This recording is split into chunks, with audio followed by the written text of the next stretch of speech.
Now we'll pick back up in A Christmas Carol with Stave 4, the last of the spirits. The phantom slowly, gravely, silently approached.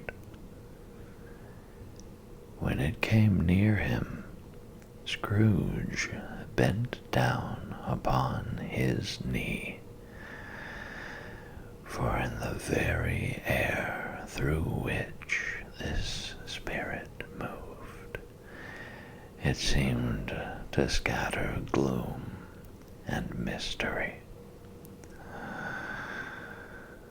It was shrouded in a deep black garment, which concealed its head, its face, its form, and left nothing of it visible, save one outstretched hand. But for this, it would have been difficult to detach its figure from the night and separate it from the darkness by which it was surrounded. He felt that it was tall and stately when it came beside him, and that its mysterious presence filled him with a solemn dread. He knew no more, for the spirit neither spoke nor moved. "I am in the presence of the ghost of Christmas yet to come," said Scrooge. The spirit answered not, but pointed onward with its hand.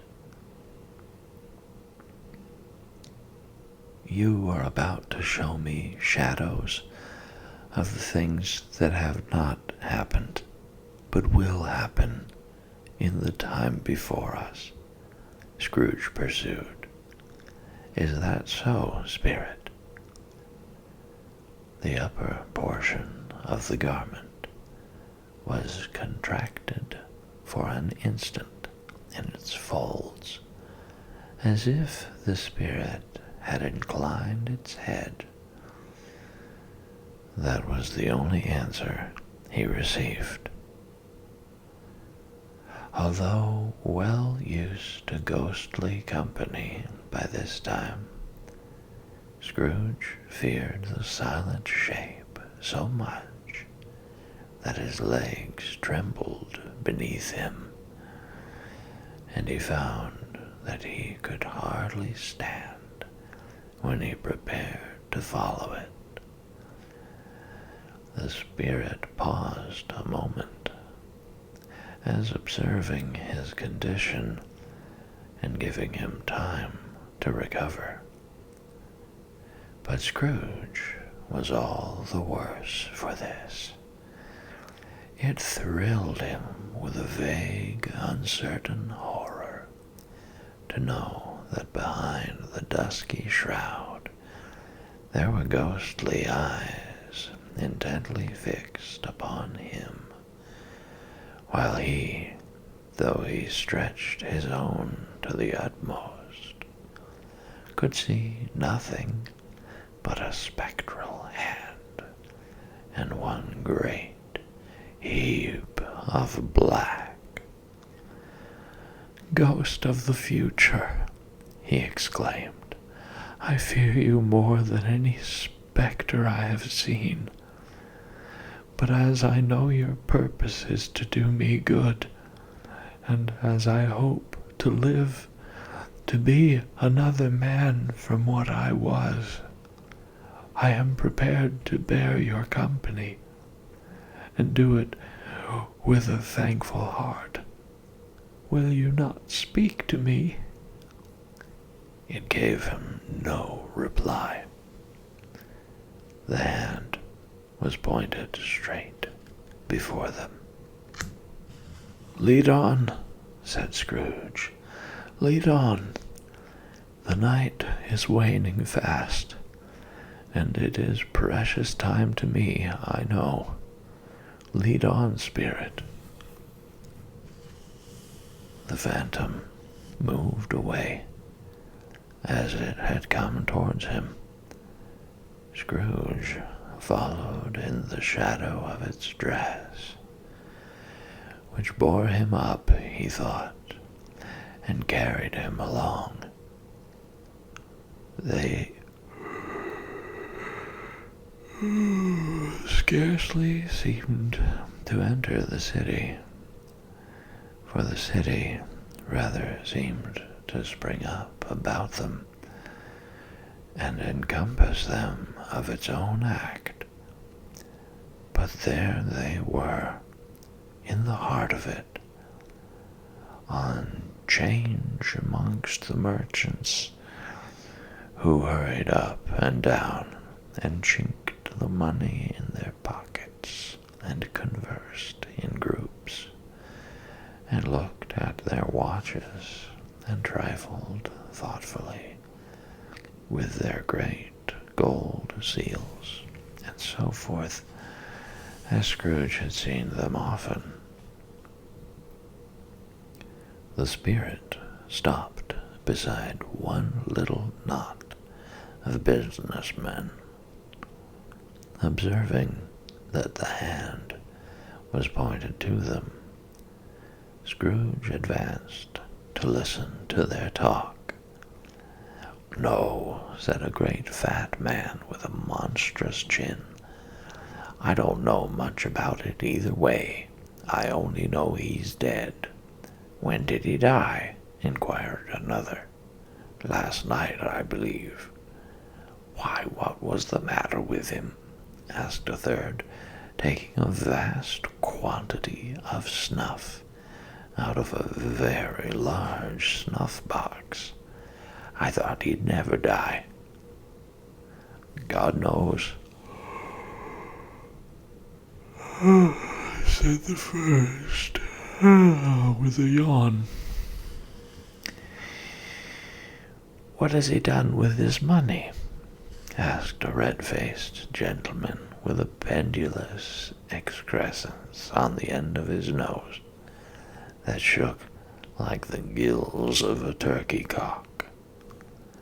"I haven't heard," said the man with the large chin,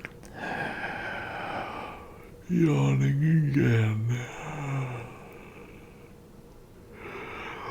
"Left it to his company, perhaps. He hasn't left it to me. That's all I know." This pleasantry was received with a general laugh. "It's likely to be a very cheap funeral," said the same speaker, "for upon my life I don't know of anybody to go to it. Suppose we make up a party and volunteer." "I don't mind going, if a lunch is provided," observed the gentleman with the excrescence on his nose. "But I must be fed if I make one." Another laugh. "Well, I am the most disinterested among you, after all," said the first speaker, "for I never wear black gloves, and I never eat lunch. But I'll offer to go, if anybody else will. When I come to think of it, I'm not at all sure that I wasn't his most particular friend, for we used to stop and speak whenever we met. Bye-bye." Speakers and listeners strolled away and mixed with other groups. Scrooge knew the men, and looked towards the spirit for an explanation. The phantom glided on into a street. Its finger pointed to two persons meeting. Scrooge listened again, thinking that the explanation might lie here. He knew these men also perfectly. They were men of business, very wealthy and of great importance. He had made a point always of standing well in their esteem. In a business point of view, that is, strictly in a business point of view. "How are you?" said one. "How are you?" returned the other. "Well," said the first, "Old Scratch has got his own at last, eh?" "So I am told," returned the second. "Cold, isn't it?" "Seasonable for Christmas time. You're not a skater, I suppose?" "No, no. Something else to think of. Good morning." Not another word. That was their meeting, their conversation, and their parting.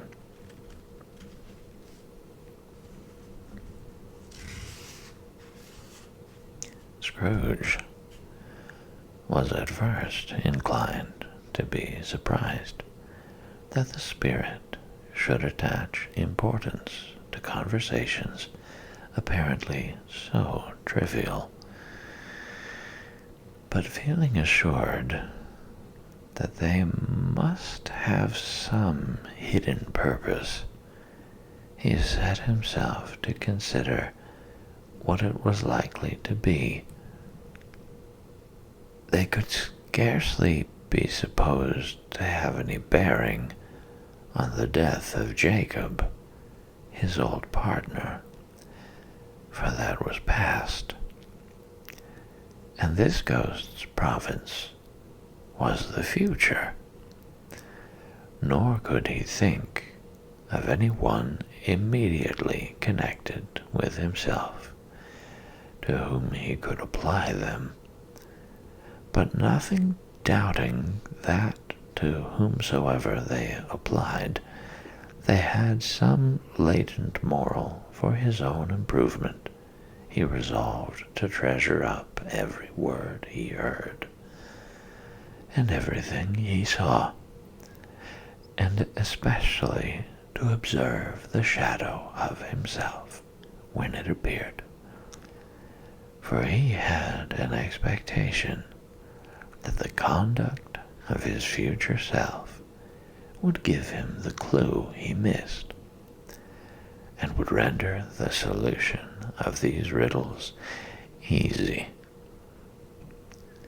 He looked about in that very place for his own image, but another man stood in his accustomed corner, and though the clock pointed to his usual time of day for being there, he saw no likeness of himself among the multitudes that poured in through the porch.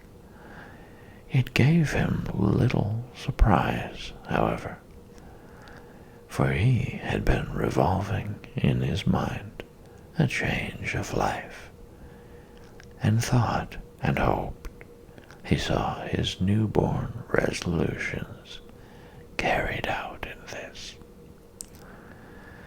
Quiet and dark beside him stood the phantom, with its outstretched hand. When he roused himself from his thoughtful quest, he fancied from the turn of the hand and its situation in reference to himself, that the unseen eyes were looking at him keenly. It made him shudder and feel very cold. They left the busy scene and went into an obscure part of the town where Scrooge had never penetrated before, although he recognized its situation and its bad repute.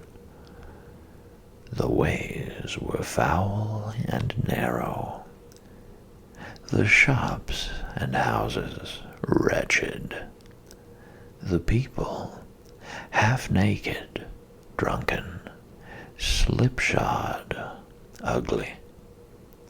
Alleys and archways, like so many cesspools, disgorged their offenses of smell and dirt and life upon the straggling streets, and the whole quarter reeked with crime, with filth and misery. Far in this den of infamous resort, there was a low-browed, beetling shop below a penthouse roof, where iron, old rags, bottles, bones, and greasy offal were bought. Upon the floor within were piled up heaps of rusty keys, nails, chains, hinges, files, scales, weights, and refuse iron of all kinds. Secrets that few would like to scrutinize were bred and hidden in mountains of unseemly rags, masses of corrupted fat, and sepulchres of bones. Sitting in among the wares he dealt in, by a charcoal stove made of old bricks, was a gray-haired rascal, nearly 70 years of age, who had screened himself from the cold air without by a frowsy curtaining of miscellaneous tatters hung upon a line, and smoked his pipe in all the luxury of calm retirement.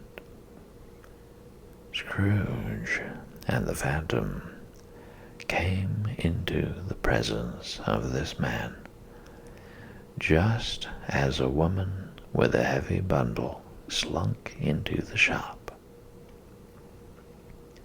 But she had scarcely entered when another woman, similarly laden, came in too, and she was closely followed by a man in faded black, who was no less startled by the sight of them than they had been upon the recognition of each other. After a short period of blank astonishment, in which the old man with the pipe had joined them, they all three burst into a laugh. "Let the charwoman alone be the first," cried she who had entered first.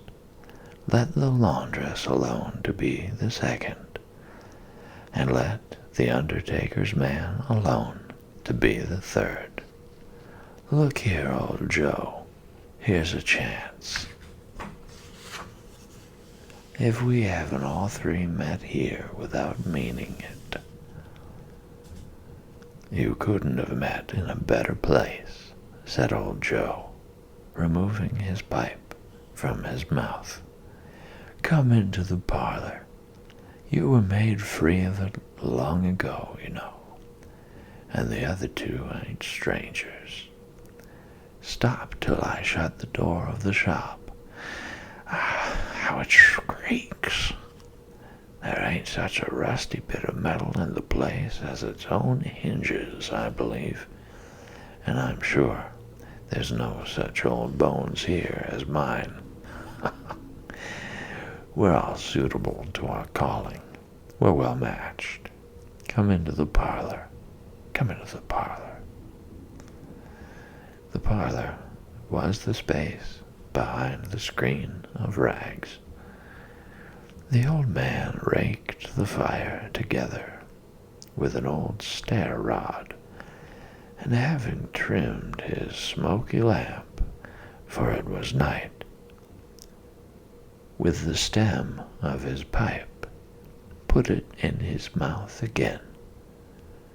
While he did this, the woman who had already spoken threw her bundle on the floor and sat down in a flaunting manner on a stool, crossing her elbows on her knees and looking with a bold defiance at the other two. "What odds, then? What odds, Mrs. Dilber?" said the woman. "Every person has a right to take care of themselves. He always did." "That's true indeed," said the laundress. "No man more so." "Why, then, don't stand staring as if you was afraid, woman. Who's the wiser? We're not going to pick holes in each other's coats, I suppose?" "No, indeed," said Mrs. Dilber and the man together. "We should hope not."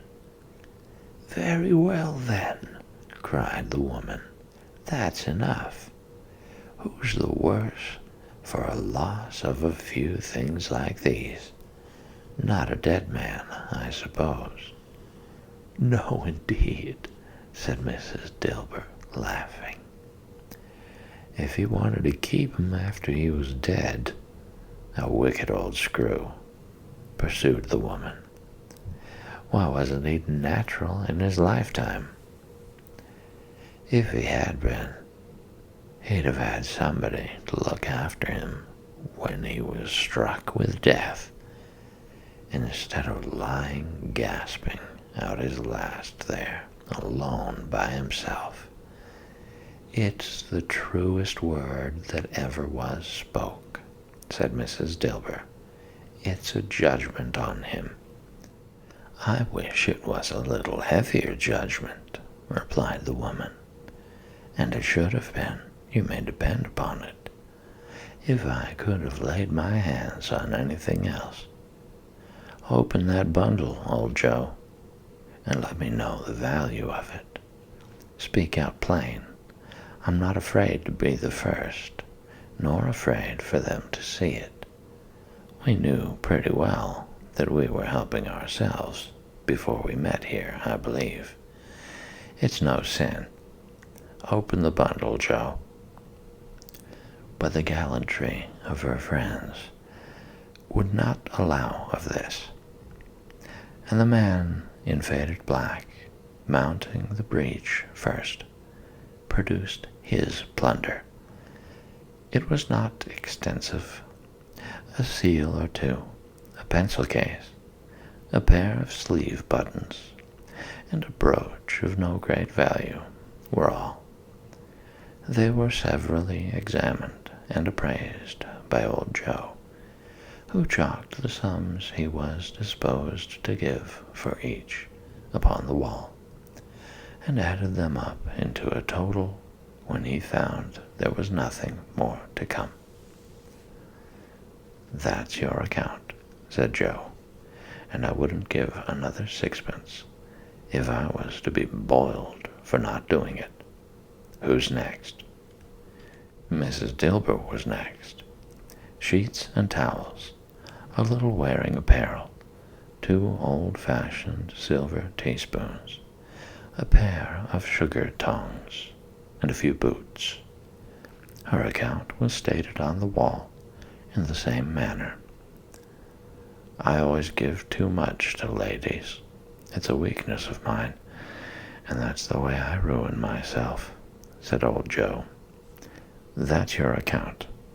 If you asked me for another penny and made it an open question, I'd repent of being so liberal and knock off half a crown. And now undo my bundle, Joe, said the first woman. Joe went down on his knees for the greater convenience of opening it, and having unfastened a great many knots, dragged out a large and heavy roll of some dark stuff. What do you call this? Said Joe. Bed curtains. Ah, returned the woman, laughing and leaning forward on her crossed arms. Bed curtains. You don't mean to say you took him down, rings and all, with him lying there, said Joe. Yes, I do, replied the woman. Why not? You were born to make your fortune, said Joe, and you'll certainly do it. I certainly shan't hold my hand when I can get anything in it by reaching it out for the sake of such a man as he was. I promise you, Joe, returned the woman coolly. Don't drop that oil upon the blankets now. His blankets? Asked Joe. Whose else's do you think? Replied the woman. He isn't likely to take cold without 'em, I dare say. I hope he didn't die of anything catching, eh? Said old Joe, stopping in his work and looking up. Don't you be afraid of that, returned the woman. I ain't so fond of his company that I'd loiter about him for such things, if he did. Ah, you may look through that shirt till your eyes ache, but you won't find a hole in it, not a threadbare place. It's the best he had, and a fine one, too. They'd have wasted it if it hadn't been for me. What do you call wasting of it? Asked old Joe. Putting it on him to be buried in, to be sure, replied the woman with a laugh. Somebody was fool enough to do it, but I took it off again. If calico ain't good enough for such a purpose, it isn't good enough for anything. It's quite as becoming to the body. He can't look uglier than he did in that one. Scrooge listened to this dialogue in horror. As they sat grouped about their spoil, in the scanty light afforded by the old man's lamp, he viewed them with a detestation and disgust which could hardly have been greater, though they had been obscene demons marketing the corpse itself. Ha, ha, laughed the same woman, when old Joe, producing a flannel bag with money in it, told out their several gains upon the ground. This is the end of it, you see. He frightened every one away from him when he was alive, to profit us when he was dead. Ha, ha, ha. Spirit, said Scrooge, shuddering from head to foot, I see. The case of this unhappy man might be my own. My life tends that way now. Merciful heaven, what is this? He recoiled in terror, for the scene had changed, and now he almost touched a bed, a bare, uncurtained bed, on which, beneath a ragged sheet, there lay something covered up, which, though it was dumb, announced itself in awful language. The room was very dark, too dark to be observed with any accuracy, though Scrooge glanced round it in obedience to a secret impulse, anxious to know what kind of room it was. A pale light rising in the outer air, fell straight upon the bed, and on it, plundered and bereft, unwatched, unwept, uncared for, was the body of this man. Scrooge glanced towards the phantom. Its steady hand was pointed to the head. The cover was so carelessly adjusted that the slightest raising of it, the motion of a finger upon Scrooge's part, would have disclosed the face. He thought of it, felt how easy it would be to do so, and longed to do it, but had no more power to withdraw the veil than to dismiss the spectre at his side. Oh, cold, cold, rigid, dreadful death, set up thine altar here, and dress it with such terrors as thou hast at thy command, for this is thy dominion. But of the loved, revered, and honored head, thou canst not turn one hair to thy dread purposes, or make one feature odious. It is not that the hand is heavy, and will fall down when released. It is not that the heart and pulse are still, but that the hand was open, generous, and true, the heart brave, warm, and tender, and the pulse a man's. Strike, shadow, strike, and see his good deeds springing from the wound, to sow the world with life immortal. No voice pronounced these words in Scrooge's ears, and yet he heard them when he looked upon the bed. He thought, if this man could be raised up now, what would be his foremost thoughts? Avarice, hard-dealing, griping cares. They have brought him to a rich end, truly. He lay in the dark, empty house, with not a man, a woman, or a child to say that he was kind to me in this or that, and for the memory of one kind word I will be kind to him. A cat was tearing at the door, and there was a sound of gnawing rats beneath the hearthstone.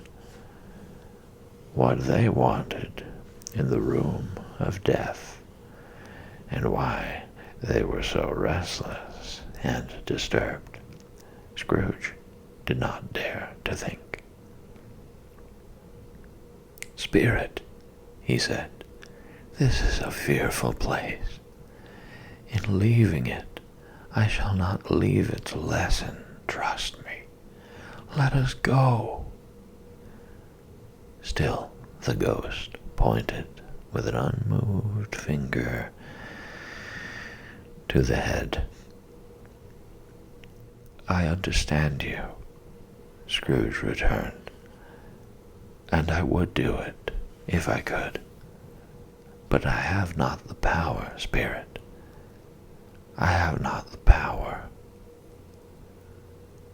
Again it seemed to look upon him.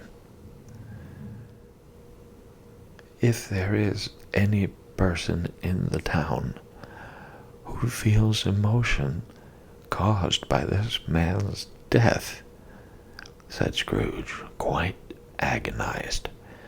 "Show that person to me, spirit, I beseech you." The phantom spread its dark robe before him for a moment like a wing, and withdrawing it, revealed a room by daylight, where a mother and her children were. She was expecting someone, and with anxious eagerness, for she walked up and down the room, started at every sound, looked out from the window, glanced at the clock, tried, but in vain, to work with her needle, and could hardly bear the voices of the children in their play. At length, the long-expected knock was heard. She hurried to the door and met her husband, a man whose face was careworn and depressed, though he was young. There was a remarkable expression in it now, a kind of serious delight of which he felt ashamed, and which he struggled to repress. He sat down to the dinner that had been hoarding for him by the fire, and when she asked him faintly what news, which was not until after a long silence, he appeared embarrassed how to answer. "Is it good," she said, "or bad, to help him?" "Bad," he answered. "We are quite ruined?" "No. There is hope yet, Caroline." "If he relents," she said, amazed, "there is. Nothing is past hope if such a miracle has happened." "He is past relenting," said her husband. "He is dead." She was a mild and patient creature, if her face spoke truth, but she was thankful in her soul to hear it, and she said so with clasped hands. She prayed forgiveness the next moment, and was sorry, but the first was the emotion of her heart. What the half-drunken woman whom I told you of last night said to me when I tried to see him and obtain a week's delay, and what I thought was a mere excuse to avoid me, turns out to have been quite true. He was not only very ill, but dying then. To whom will our debt be transferred? I don't know. But before that time, we shall be ready with the money. And even though we were not, it would be a bad fortune indeed to find so merciless a creditor in his successor. We may sleep tonight with light hearts, Caroline. Yes. Soften it as they would, their hearts were lighter. The children's faces, hushed and clustered round, to hear what they so little understood, were brighter. And it was a happier house for this man's death. The only emotion that the ghost could show him, caused by the event, was one of pleasure. "Let me see some tenderness connected with a death," said Scrooge, "or that dark chamber, spirit, which we left just now, will be forever present to me." The ghost conducted him through several streets familiar to his feet, and as they went along, Scrooge looked here and there to find himself, but nowhere was he to be seen. They entered poor Bob Cratchit's house, the dwelling he had visited before, and found the mother and the children seated round the fire.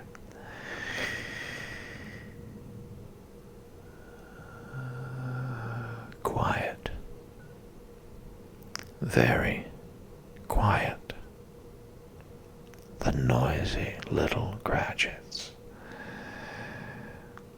were as still as statues in one corner, and sat looking up at Peter, who had a book before him. The mother and her daughters were engaged in sewing, but surely they were very quiet. And he took a child and set him in the midst of them. Where had Scrooge heard those words? He had not dreamed them. The boy must have read them out as he and the spirit crossed the threshold. Why did he not go on? The mother laid her work upon the table and put her hand up to her face. "The color hurts my eyes," she said. "The color? Oh, poor Tiny Tim." "They're better now again," said Cratchit's wife. "It makes them weak by candlelight, and I wouldn't show weak eyes to your father when he comes home, for the world. It must be near his time." "Past it, rather," Peter answered, shutting up his book. "But I think he has walked a little slower than he used to these few last evenings, Mother." They were very quiet again.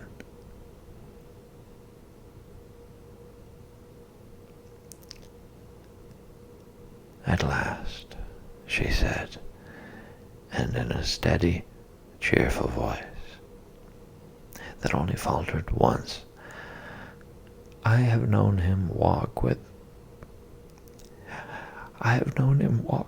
Tiny Tim upon his shoulder, very fast indeed." "And so have I," cried Peter, "often." "And so have I," exclaimed another. So had all. "But he was very light to carry," she resumed, intent upon her work. "And his father loved him so, that it was no trouble. No trouble. And there is your father at the door."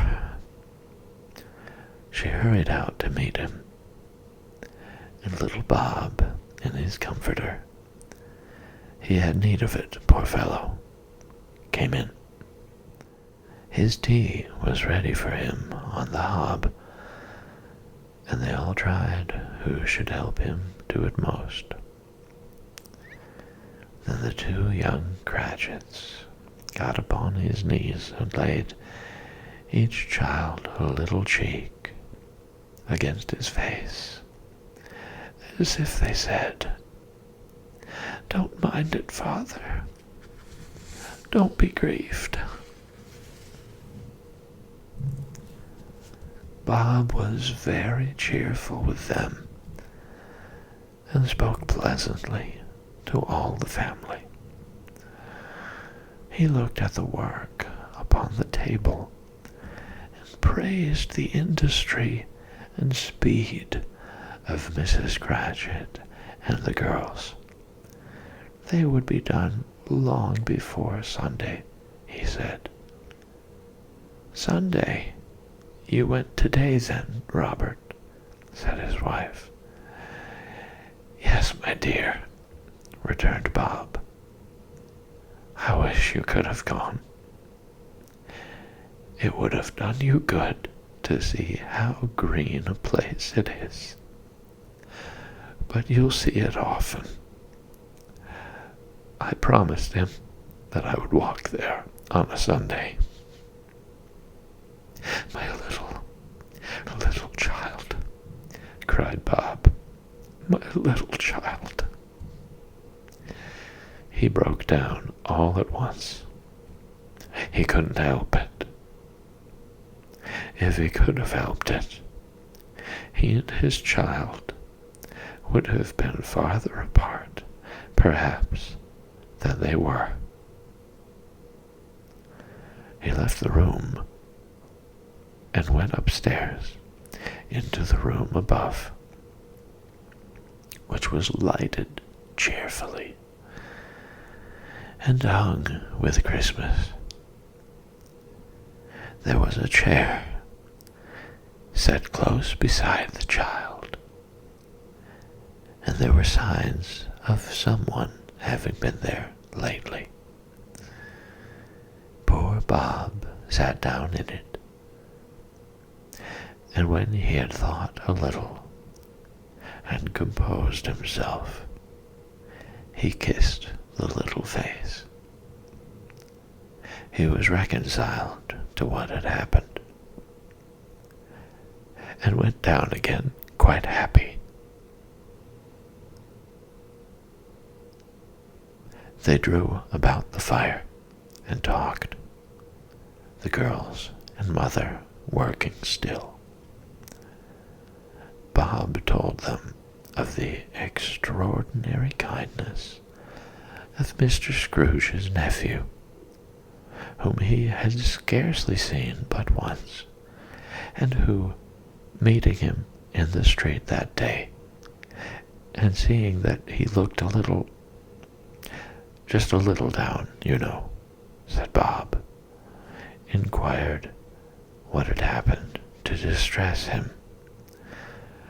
On which, said Bob, for he is the pleasantest spoken gentleman you ever heard, I told him, I am heartily sorry for it, Mr. Cratchit, he said, and heartily sorry for your good wife. By the by, how he ever knew that, I don't know. Knew what, my dear? Why, that you were a good wife, replied Bob.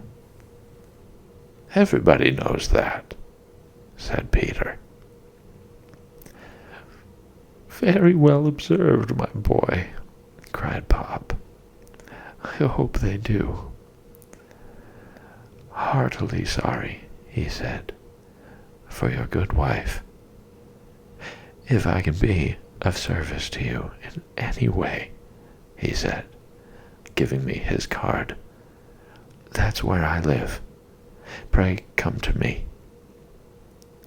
Now it wasn't, cried Bob, for the sake of anything he might be able to do for us, so much as for his kind way, that this was quite delightful. It really seemed as if he had known our Tiny Tim, and felt with us. I'm sure he's a good soul, said Mrs. Cratchit. You would be surer of it, my dear, returned Bob, if you saw and spoke to him. I shouldn't be at all surprised.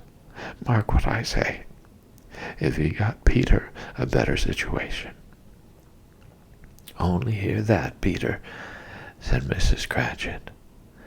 And then, cried one of the girls, Peter will be keeping company with someone and setting up for himself. Get along with you, retorted Peter, grinning. It's just as likely as not, said Bob, one of these days, though there's plenty of time for that, my dear. But however and whenever we part from one another, I am sure we shall none of us forget poor Tiny Tim, shall we? Or this first parting that there was among us. Never, father, cried they all.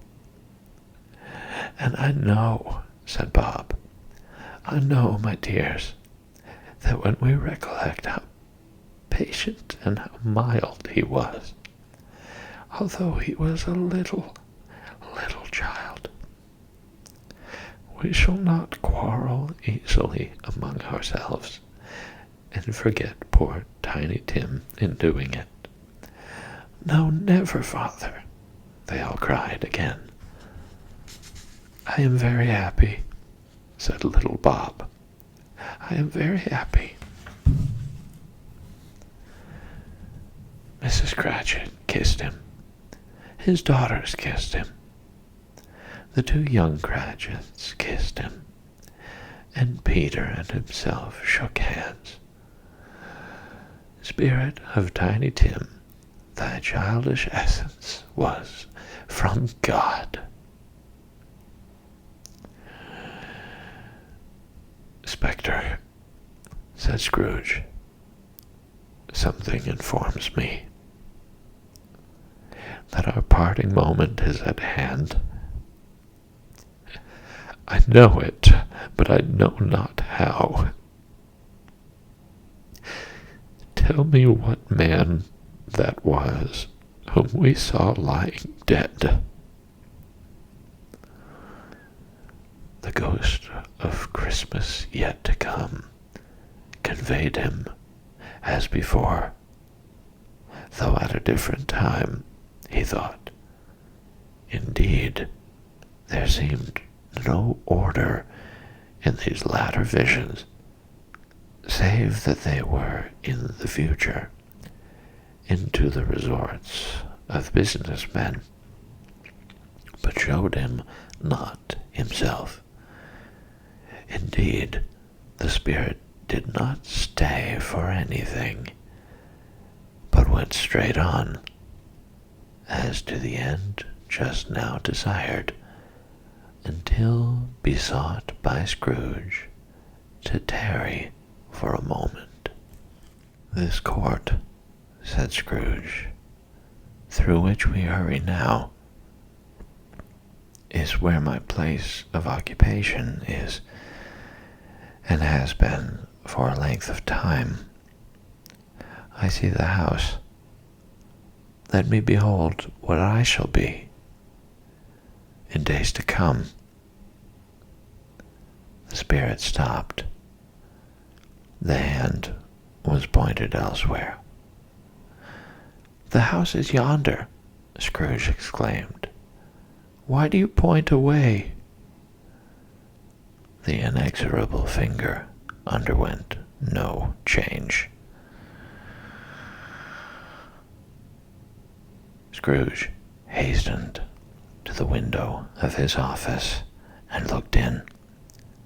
It was an office still, but not his. The furniture was not the same, and the figure in the chair was not himself. The phantom pointed as before. He joined it once again, and wondering why and whither he had gone, accompanied it until they reached an iron gate. He paused to look round before entering. a churchyard. Here, then, the wretched man, whose name he had now to learn, lay underneath the ground. It was a worthy place, walled in by houses, overrun by grass and weeds, the growth of vegetation's death, not life, choked up with too much burying, fat with repleted appetite, a worthy place. The spirit stood among the graves and pointed down to one. He advanced towards it, trembling. The phantom was exactly as it had been, but he dreaded that he saw new meaning in its solemn shape. Before I draw nearer to that stone to which you point, said Scrooge, answer me one question. Are these the shadows of the things that will be? Or are they shadows of things that may be only?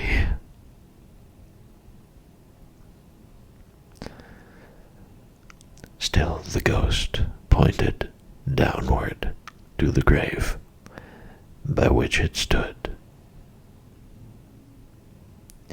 Men's courses will foreshadow certain ends to which, if persevered in, they must lead, said Scrooge. But if the courses he departed from, the ends will change. Say it is thus. With what you show me. The spirit was immovable as ever. Scrooge crept towards it, trembling as he went, and following the finger, read upon the stone of the neglected grave his own name, Ebenezer Scrooge. Am I that man who lay upon the bed? He cried upon his knees. The finger pointed from the grave to him and back again. No, spirit, no, no, no. The finger still was there. Spirit, he cried, tight clutching at its robe. Hear me. I am not the man I was. I will not be the man I must have been but for this intercourse. Why show me this, if I am past all hope? For the first time the hand appeared to shake. Good spirit, he pursued, as down upon the ground he fell before it. Your nature intercedes for me and pities me. Assure me that I yet may change these shadows you have shown me by an altered life. The kind hand trembled. I will honor Christmas in my heart and try to keep it all the year. I will live in the past, the present, and the future. The spirits of all three shall strive within me. will not shut out the lessons that they teach. Oh, tell me, I may sponge away the writing on this stone." In his agony, he caught the spectral hand. It sought to free itself, but he was strong in his entreaty, and detained it. The spirit, stronger yet, repulsed him, holding up his hands in a last prayer to have his fate reversed. He saw an alteration in the phantom's hood and dress. It shrunk, collapsed, and dwindled down into a bedpost.